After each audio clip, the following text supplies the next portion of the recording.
오늘 이 아침에 함께 은혜 받으실 말씀은 구약성경 창세기 50장 15절에서 17절에 있는 말씀만 먼저 보도록 하겠습니다.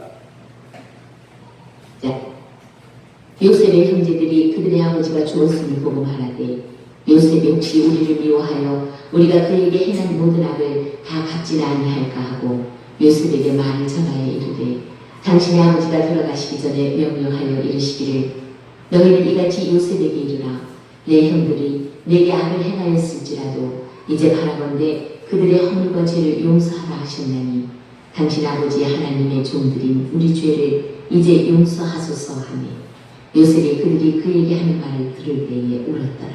아멘. 오늘 말씀까지 보도록 하겠습니다. 할렐루야. 우리 옆에 분들과 옆에 계신 분들과 우리 인사할 때 이렇게 한번 인사하도록 합니다. 저를 용서해 주세요 하고 인사하도록 합니다. 저를 용서해 주세요. 용서해달라고 하시는 표정들이 좀 아닌 것 같네. 이미 용서했습니다 하고 한번 옆에 분들 보면서 인사합니다. 이미 용서했습니다. 옆에 분 이미 용서한 분도 있는 것 같고 아직 덜 용서하신 분도 있는 것 같아요. 한 번 더 인사하겠습니다. 정말 용서했습니다 하고 인사합니다. 정말 용서했습니다. 여러분 혹시 여러분들 중에 누군가에게 상처를 받으신 분 있으세요? 아니면 내가 좀 상처를 줬다고 생각하는 분 있으세요? 오늘 말씀 속에 상처를 받으신 분들은 받은 상처를 좀 치유한 바고 또 내가 상처를 줬다고 생각하시는 분들 있다면 그 상처를 준 걸로 인해서 좀 나빴던 마음 또 아픈 마음들을 오늘 이 시간 떨쳐버리시고 좀 기쁨 가운데 행복한 가운데 행복을 누리며 살게 주님의 이름으로 축원합니다. 사실 뭐 상대가 잘 용서 안 되는 분들도 있을 거예요. 나에게 상처 준 사람이 잘 용서 안 되는 분이 있을 텐데 오늘 말씀 속에서 한번 눈 한번 딱 더 감고 꼭 한번 용서해 보도록 노력해 보시기 바랍니다.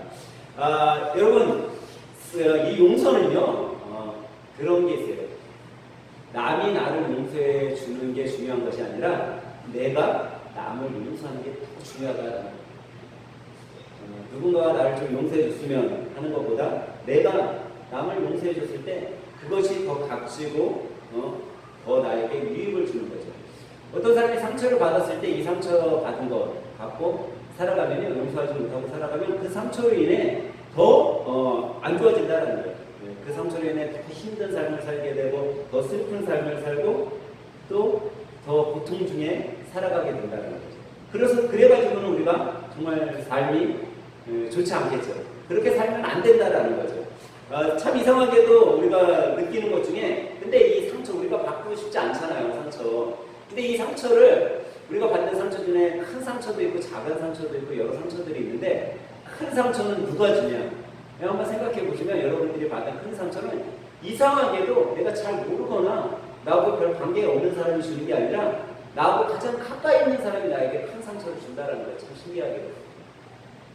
나하고 아주 밀접한 관계를 갖고 있는 사람이 나에게 상처를 준다는 거죠. 그래서 우리가 가만히 나에게 큰 상처, 지금 여러분들 중에 상처를 받은 사람이 있다면 아마 그 상처를 부모님이 나에게 줬다든가 아니면 내 자녀들이 나에게 줬다든가 아니면 또 사랑해서 결혼한 부부로서 남편이 아내가 나에게 정말 모르는 사람이 상처를 줬다면 차라리 안 보고 말 텐데 나하고 가장 친밀한 관계를 갖고 있는 사람이 상처를 줬기 때문에 그 상처로 인해 그 상처를 마음에 가운데 담고 더 힘들고 더 어렵게 살아가고 있다는 거죠. 근데 우리는 여러분들과 저는 누구를 믿는 사람들이죠? 예수 그리스도를 믿는 사람들이라는 우리는 성도잖아요. 성도는 상처로 살아가는 것이 아니라 주님의 은혜로 살아가는 것임을 믿으시기 바랍니다. 그렇기 때문에 우리는요 예수님의 은혜로 이 상처를 치료받아야 된다는 거예요. 하나님의 말씀으로 우리는 상처를 치료받아야 돼요. 그리고 그 치료받음으로 인해 나에게 상처 준 사람들을 용서할 수 있어야 된다는 거죠. 근데 여러분 상처 나에게 상처 준 사람 용서하기 쉬워요? 어려워요? 아마 상처 받은 사람들은 아마 경험해 봤을 거예요. 나에게 상처 주는 거 치료받는 거 쉬우냐 어렵다라는 거예요. 저 역시 나에게 준 상처를 준 사람을 저는 이제 잘 용서하려고 노력을 해요. 사람한테 상처받은 거 나 다 용서했어.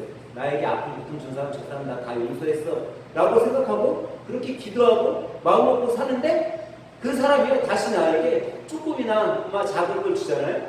분명히 나는 용서했다고 생각했는데 난 다 용서했어 라고 생각 다짐했는데 그 사람이 나에게 또 약간의 자극을 주니까요 내 안에 다 용서했다라는 그 마음은 어디로 간데 없어지고 분노와 화가 일어나는 내 모습을 발견할 때가 너무나도 많다라는 거예요.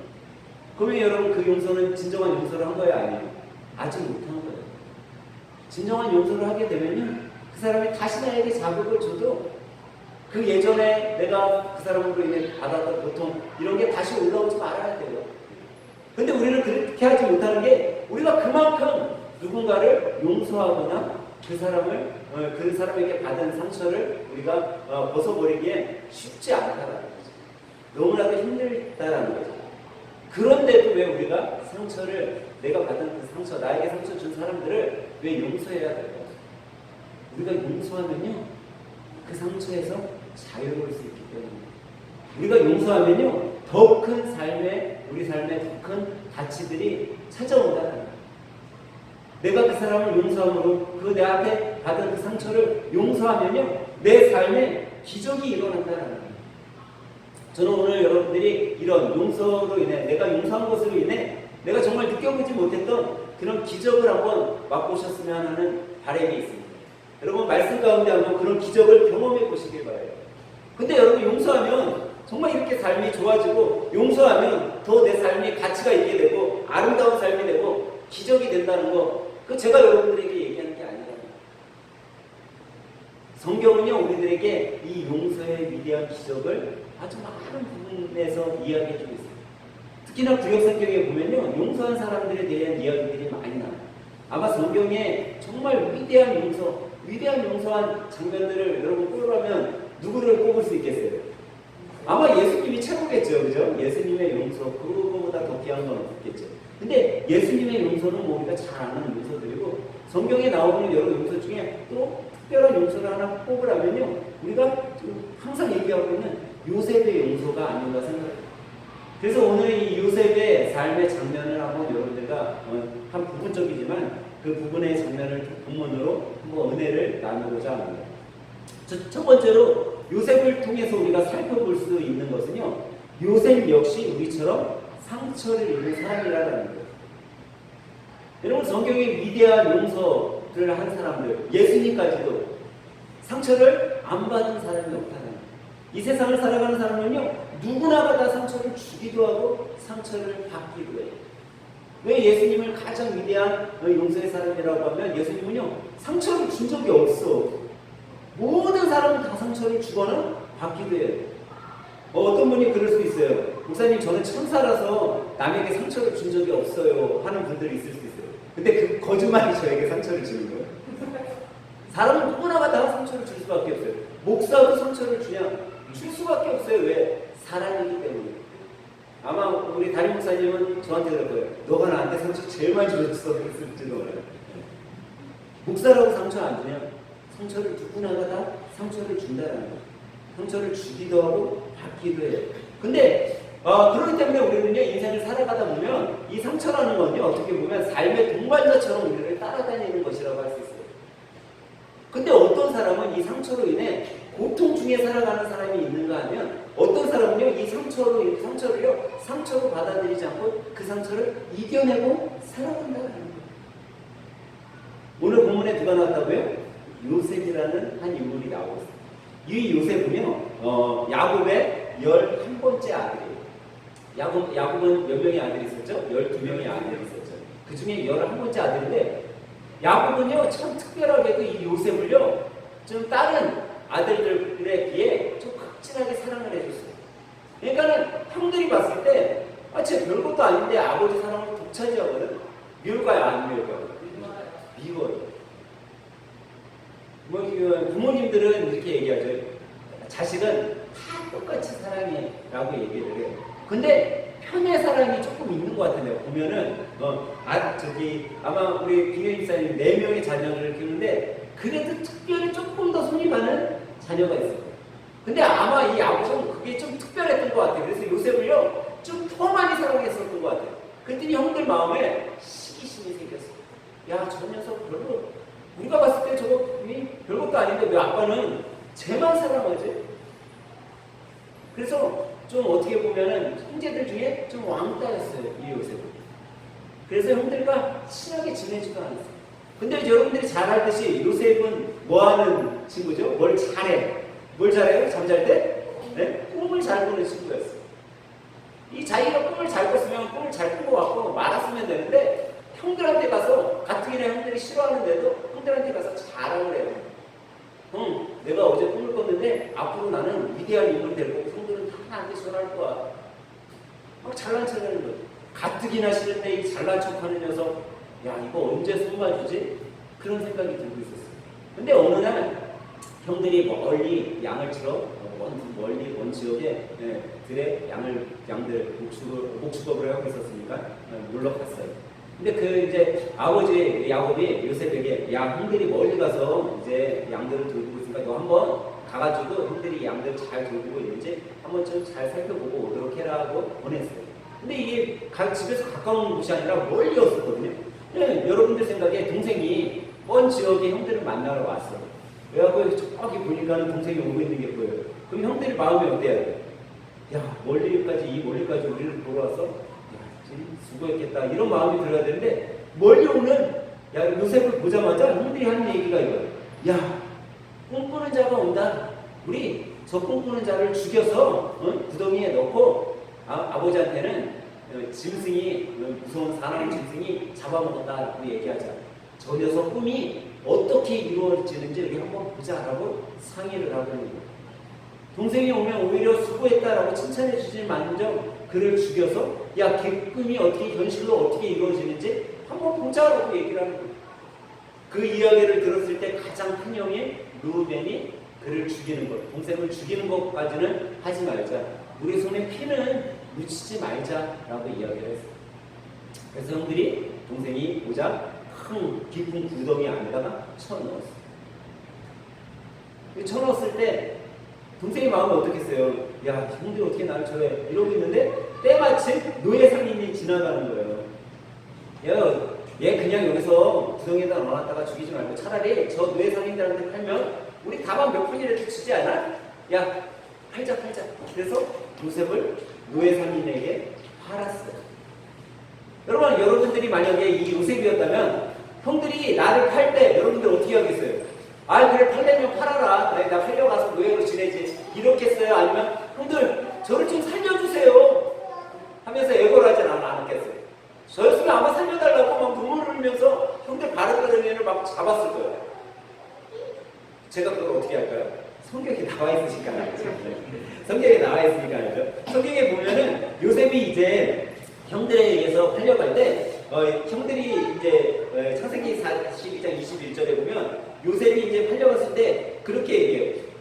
요셉이 그들에 가까이 오기 전에 그들이 요셉이 멀리서 옴을 보고 죽이기 깨하여 서로 이르되 꿈꾸는 자가 오는도다. 우리가 저를 죽이고 그 꿈이 어떻게 이루어지는지를 보자 했어요. 그리고 난 다음에 이제 요셉을 노예 상인에게 팔았죠.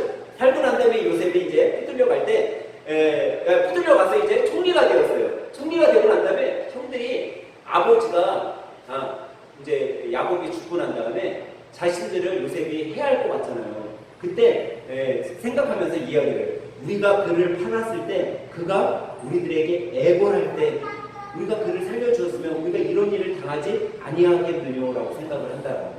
그러니까 요셉이 붙들려 갔을 때 애걸했어요, 안 했어요? 애걸했다라는 거야. 애걸이라는 건 눈물을 흘리면서 호소했다라는 거죠. 그런데도 그 눈물을 흘리는 동생을 어떻게 했어요? 하나 넘겼어요. 요셉은요, 가장 큰 상처, 첫 번째 상처가 뭐예요? 형들에 의해서 노예로 팔려간 상처를 받았어요. 여러분들 중에 이런 상처 받은 분 계세요? 응? 아마 이 정도 상처는 받아보지 않았을 거예요. 나를 노예로 파는 형제, 그런 형제 여러분들 중에 있지 않을 거예요. 기껏해야 뭐 싸우거나 나에게 내 소중한 거 학창시절에 이건 내가 정말 아끼는 건데 뭐 자매지간이면 이건 내가 정말 아끼는 옷인데 어느 날 옷장을 열었더니 없어. 이것이 내 옷을 입고 갔네. 그래서 싸우는 정도. 뭐 뭐 이런 거에 될 수 있죠. 근데 여기는 자기 형제를 팔아넘기는 상처를 받았어요. 이게 요셉이 당한 가장 큰 상처 중에 하나였어요. 근데 그것까지 좋아요. 이제 노예로 팔려가서 열심히 일을 해요. 그러다 보니까 열심히 일하니까 하나님이 그 요셉을 보고 이 요셉이 팔려간 보디발 장군의 집을 흥하게 해줬어요. 잘 되게 해줬어요. 이 장군이 보니까 어때요? 야, 얘 괜찮은 놈이네 하고 집안의 모든 살림을 맡겼어요. 그런데 참 신기하게도 잘 나갔으면 좋겠는데 이 보디발 장군의 부인이 요셉은 좀 아름답게 생긴 청년이었었던 것 같아요. 잘생긴 청년이었었던 것 같아요. 그래서 이 요셉을 어떻게 유혹을 해요. 어떻게 해서든 좀 유혹을 해서 자기의 남자를 좀 만들어 보려고 해요. 근데 요셉은요, 하나님을 열심히 하나님의 말씀에만 순종하는 사람이었기 때문에 이 보디발 장군의 아내가 자기를 유혹할 때 그걸 뿌리쳤어요. 오히려 누명이, 아니 유혹은 누가 했어요? 장군의 아내가 있는데 내가 한 것처럼 유명을 씌워서 이제 감옥에 갇히게 돼요. 요셉은 또 이 두 번째 상처를 얻게 돼요. 자기가 열심히 봉사하고 살았는데 오히려 나한테 잘해주지는 못할 망정 나를 유명을 씌워서 감옥에 갇히게 돼요. 이런 큰 상처를 또 당하게 돼요. 하지만 요셉은요, 그 상처로 인해 고민하고 낙심하고 아픔 중에서 감옥에서 생활한 것이 아니라 감옥에서 또 어떻게 생활해요? 열심히 생활하는 거야. 죄수로서의 생활을 최선을 또 다하는 거야. 이 최선을 다하니까 감옥 간수장이 보고 있다가 저 녀석 정말 괜찮은데? 하고 감옥의 재반상을 또 요셉에게 맡기게 돼요. 그러다 보니까 요셉은요, 이쪽 감옥에 들어가 있는 사람들도 만나게 되고 저쪽 감옥에 있는 사람도 만나게 되고 그 감옥에 있는 사람들과 다 친하게 되었어요. 그러다 보니까 감옥 안에서 보니까는 이거는 왕을 옆에서 보좌하던 사람들을 알게 됐어요. 그 두 사람이 누구냐면 떡 맡은 관원장과 술 맡은 관원장이었어요. 근데 어느 날 이 둘이 꿈을 꿨는데 아무도 그 꿈을 해몽해주지 않았어요. 근데 요셉이 별명이 뭐예요? 꿈꾸는 자잖아요. 요셉한테 얘기하니까 이 요셉이 설명을 해줄 거예요. 떡 맡은 관원장은 3일 후에 죽게 될 겁니다. 하지만 술 맡은 관원장 당신은 3일 후에 복직을 해가지고 이제 다시 왕에게 술을 받는 그런 재반 업무를 받게 될 겁니다. 라고 꿈을 해몽해 주고 있었어요. 그런데 그때 그냥 꿈만 해몽해 준 것이 아니라 술 맡은 관원장에게 당신 복직하게 되면 꼭 왕에게 내 이 누명 쓴 거를 좀 얘기해 주셔서 제가 감옥에서 좀 나올 수 있게 좀 도와주세요. 라고 얘기를 했어요. 근데 이 술 맡은 관원장이 복직을 했어요. 그러면 어떻게 해야 돼? 약속을 했잖아요. 얘기를 해야 되는데 까맣게 잊어버린 거예요. 그리고서 감옥에서 요셉은 자기가 믿었던 술 맡은 관원장이 선언해주지 않았기 때문에 또 2년이라는 세월을 감옥에서 생활하게 됩니다. 요셉은요, 상처가 너무 많은 사람이에요. 형들로부터 또 자기가 열심히 일한 가정의 장군의 집안의 아내에게 상처를 받아요. 또 옥에 갇혀서 정말 믿었던 그 왕의 신하가 내가 너 살려줄게, 내가 너 꼭 감옥에서 나오게 해줄게 약속했는데 그 믿었던 사람까지도 자기를 배반하는 그런 상처를 받았어요. 그런데 참 다르게도 여러분과 제 생각과는 다르게도 요셉은요, 그런 큰 상처가 받았는데 그 상처에 매여서 살지 않았다라는 거예요. 오히려 이 상처가 왔지만 기쁨 가운데 더 행복한 가운데 하나님을 의지하고 하나님만을 바라보고 살았다라는 거예요. 그가 그렇게 살았더니요, 그 노예가 뭐가 돼요? 총리가 되는 기적이 일어난 거예요. 그 삶이 아름답게 바뀌기 시작했어요. 그 삶에 기적이 일어나기 시작했어요. 여러분이 만약에 노예에서 총리가 되었어요. 감옥의 죄인에서 총리가 되었어요. 그럼 여러분은 어떻게 하겠어요? 나는 만약 내가 요셉이었다면 제일 먼저 내 가까이에 있었던 그 보디발의 아내를요, 감옥에다 닫아버렸을 거야. 야, 너 내가 안 했던 유명을 시켜? 그리고 술 맡은 관원장, 당신 나한테 그렇게 약속을 하고 나 감옥에서 빼주기로 해놓고서 당신이 약속 안 지켜서 2년 동안이나 내가 감옥에 있었는데 나를 감옥에 있게, 당신도 다시 감옥으로 들어가. 그랬을 것 같아. 근데 요셉은요, 그렇지 않았다라는 거예요.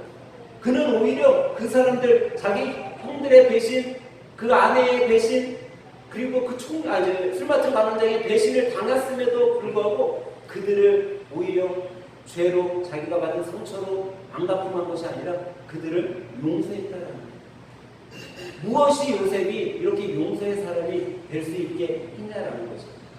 여러분과 제가 과연 용서의 사람이 되고 싶은데 목사님 전 용서의 사람이 되기 힘든가 봐요. 전 용서를 하려고 하는데 용서가 정말 안 돼요 라고 하는 그런 마음이 든다면 과연 여러분들과 제가 왜 그렇지 못하고 있냐라는 거죠.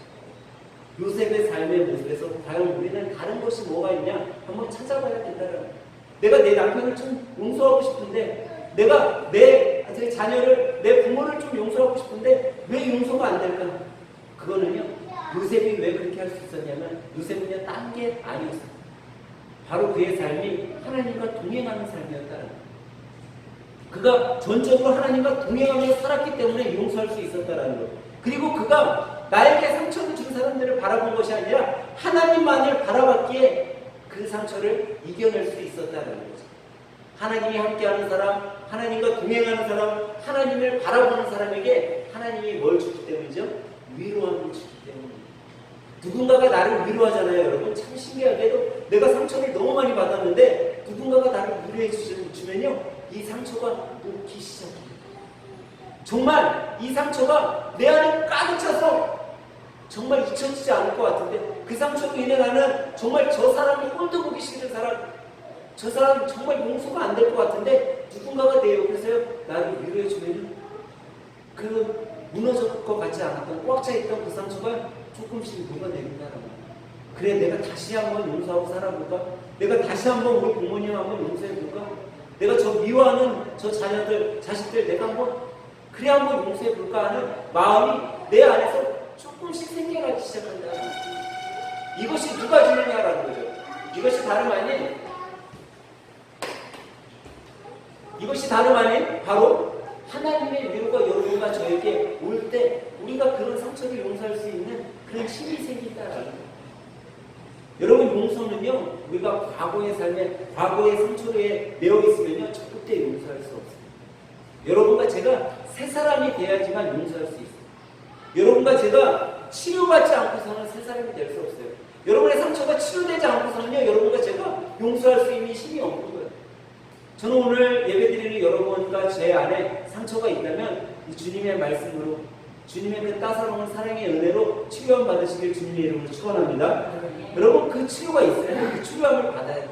그러면 용서할 수 있는 거예요. 근데 그 용서함, 치료함을 받은 사람은요 그 용서로 인해 상대의 아픔을 치료해 주는 것이 아니라 내 아픔을 치료함 받을 수 있다는 거예요. 참 신기하게도 내가 용서했는데 내가 치료됐다는 거예요. 아니 내가 먼저 그 사람 나한테 상처 준 사람한테 고개 숙이는데 목사님 이게 어떻게 나를 치료하는 거예요? 오히려 더 내가 고개 숙이고 더 아픔 가운데 살아가는 거 아니에요? 근데 그렇지 않다라고 성경은 우리들에게 이야기해 주고 있습니다.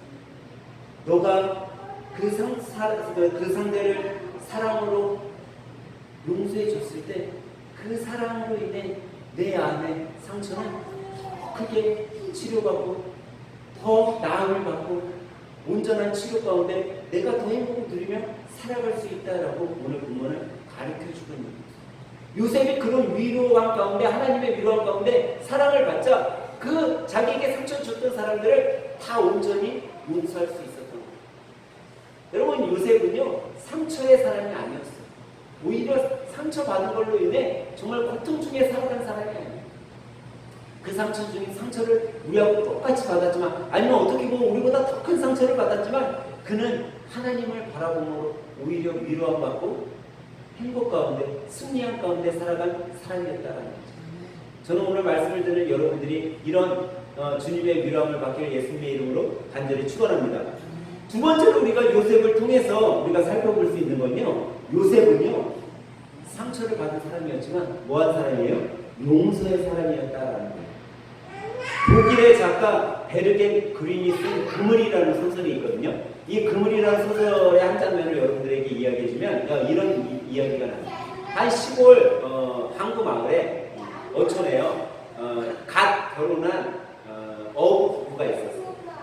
남편은 이제 배를 타는 사람이었는데 그래 뭐 시골이니까 좀 형편이 어려워서 이 남편이 원양업선에 타기로 했어요.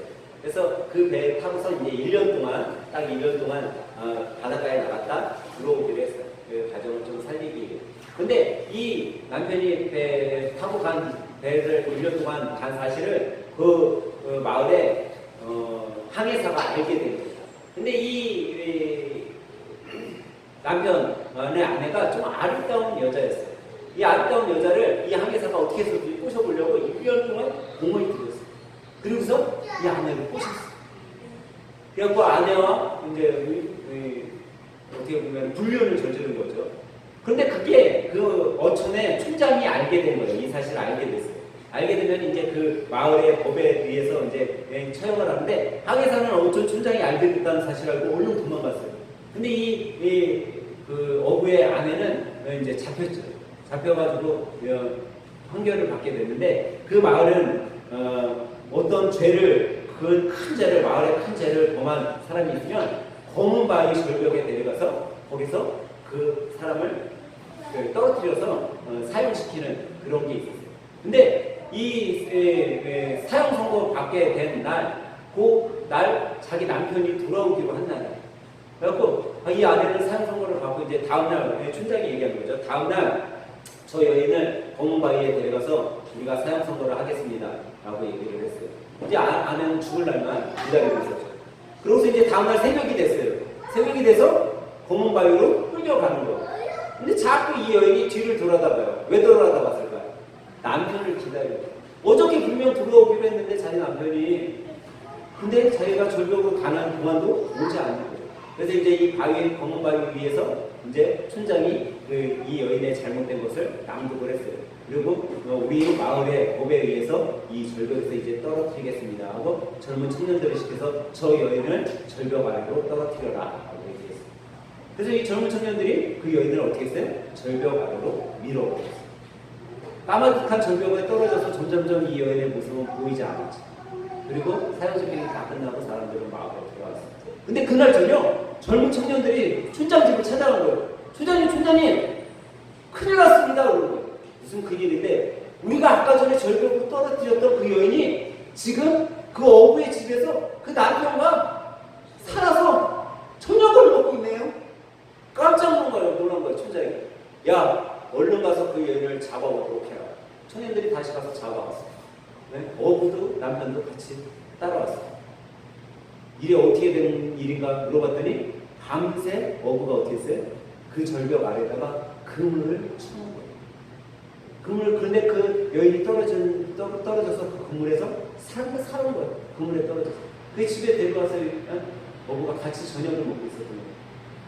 마을에 이제 난리가 난 거예요. 야, 여기 마을 사람들이 저 여인 다시 검 절벽에 가서 떨어뜨려야 됩니다 하는 사람들이 있었어요. 또 한 부류는 이미 한번 떨어뜨려 살았는데 그냥 용서해 주죠 하는 사람들도 있어요. 아닙니다. 저 부부 둘 다를 죽여야 됩니다 하는 사람들도 있었어요. 촌장이 어떻게 판결을 내야 될지 모르겠는 거예요. 그러다 그 마을에 가장 공망이 있다고 하는 백작부인을 찾아가서 이 백작부인이 판결하는 대로 우리가 합시다라고 결론을 내렸어요. 이 백작부인이 판결을 했어요.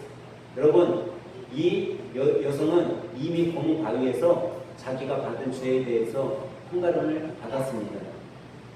그리고 또 하나, 이 여인을 용서하지 못할 사람은 남편밖에 없는데 그 남편이 이 여인을 용서했습니다. 그런데 누가 이 여인의 죄에 대해서 이야기하겠습니까? 이렇게 얘기합니다. 이 여인을 살려주십시오라고 얘기합니다. 그래서 그 촌장이 백작부인의 말대로 살려주기로 했어요. 이 백작부인은 이 여인에게 이야기를 했어요. 당신은 죄로 인해 죽을 수밖에 없는 사람이었습니다. 죄의 그물에 빠져서 죽을 수밖에 없었는데 당신의 남편이 쳐놓은 사랑의 그물로 인해 생명을 얻을 수 있습니다. 그리고서 이 백작부인이 자기 머리를 감싸고 있었던 금으로 만든 그물망을 그 여인에게 주면서 이제부터 이 그물망을 머리에 쓰고 당신을 사랑의 그물로 살려준 남편을 위해 감사하며 사랑의 삶을 사시기 바랍니다. 해줬다. 여러분, 용서는요 아주 큰 위대한 기적을 만드는 거예요. 용서는요 생명을 만드는 거예요. 만약에 요셉이요 그 형들을 용서하지 않았다면요 형들을 어떻게 했을까요? 아마 다 죽였어요. 여러분 죄는요 우리들의 사망으로 몰아요. 상처는요 여러분과 저의 삶을요 사망으로 몰아요.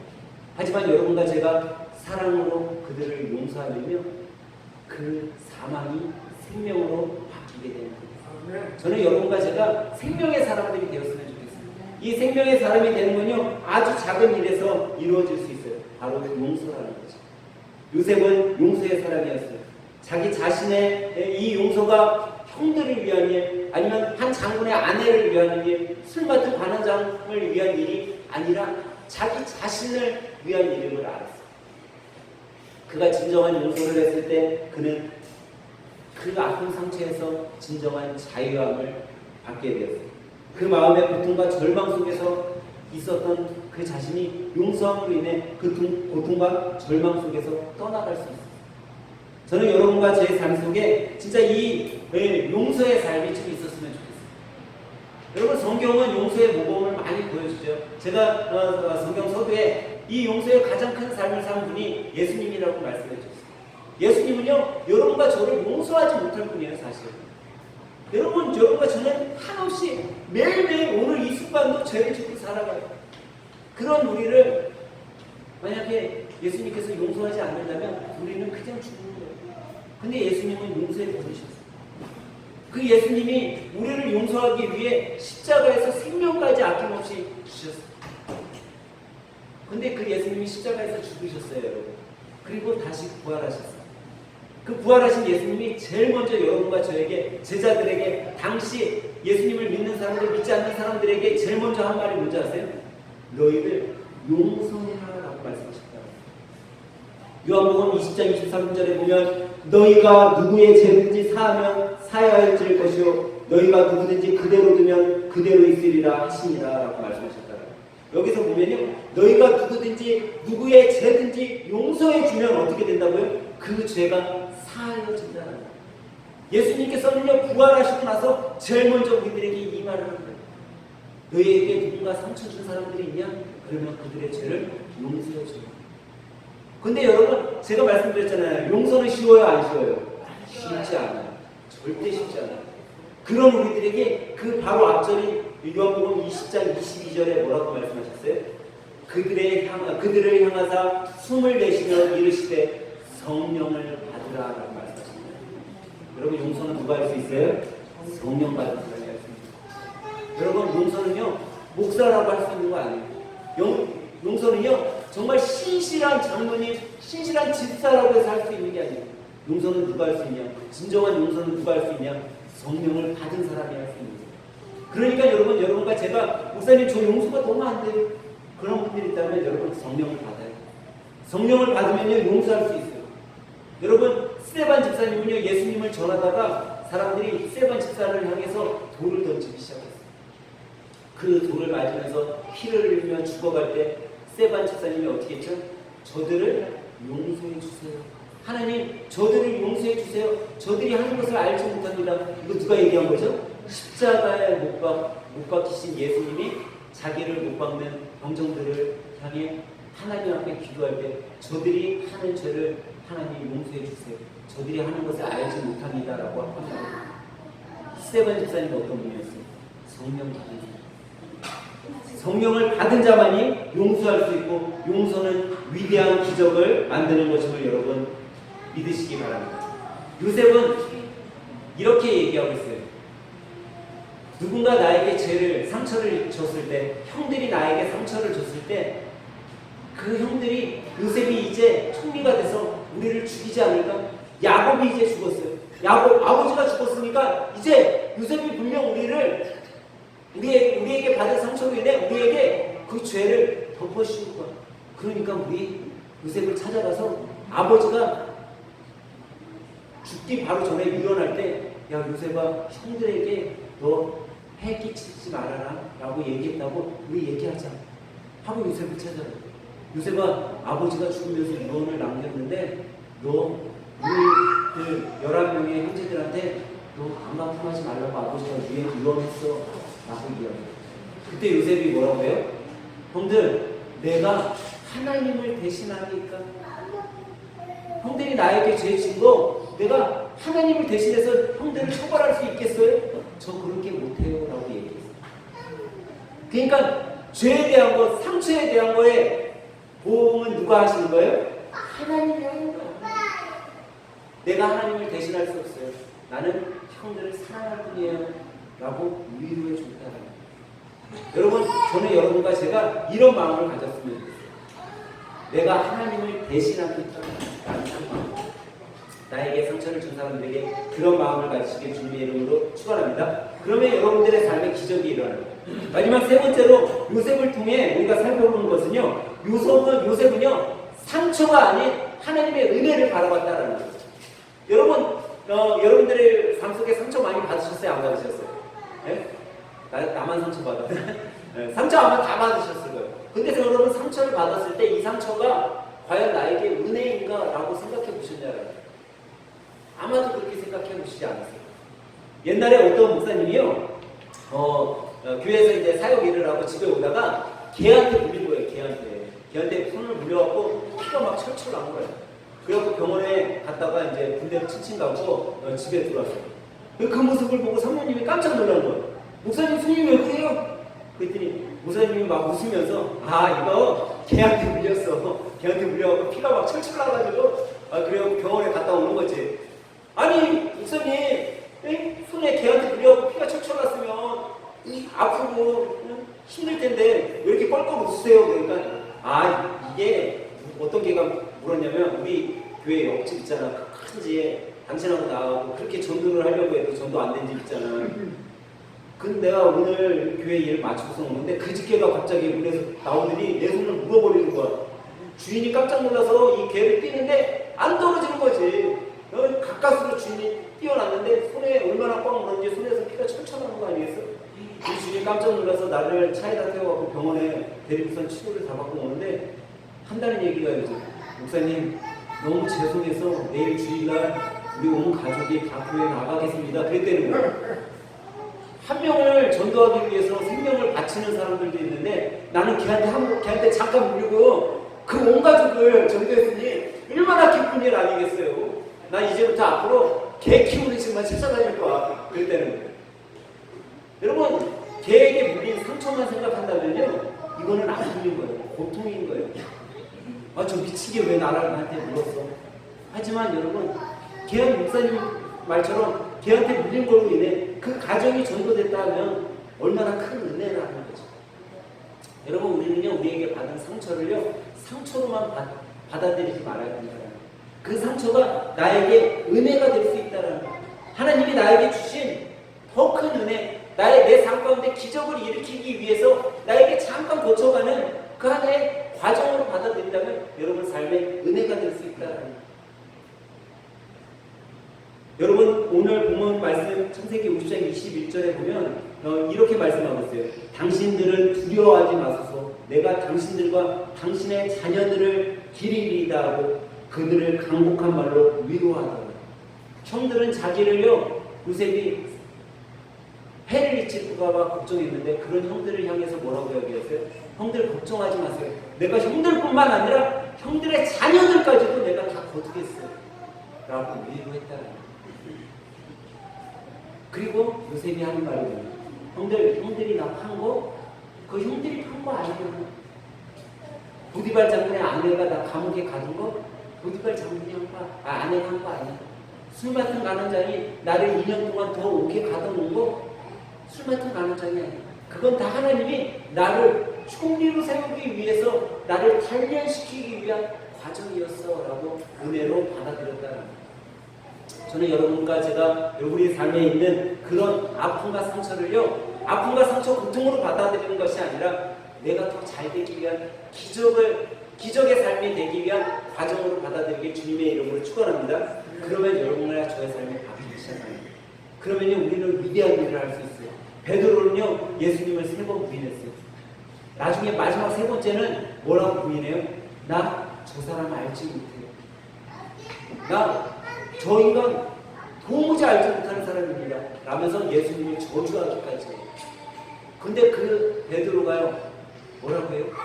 그 예수님을 저주한 걸로 인해 부인한 걸로 인해 고통받고 상처 가운데 살아갔어요. 근데 예수님이 그를 찾아와서 베드로를 찾아와서 용서해 주자 베드로가 어떤 사람이 되었어요? 그 수제자 베드로가 교회를 세우는 교회의 반석이 되었던 거예요. 자기 생명까지도 아끼지 않고 예수님을 증언하는 사도가 되었던 거예요.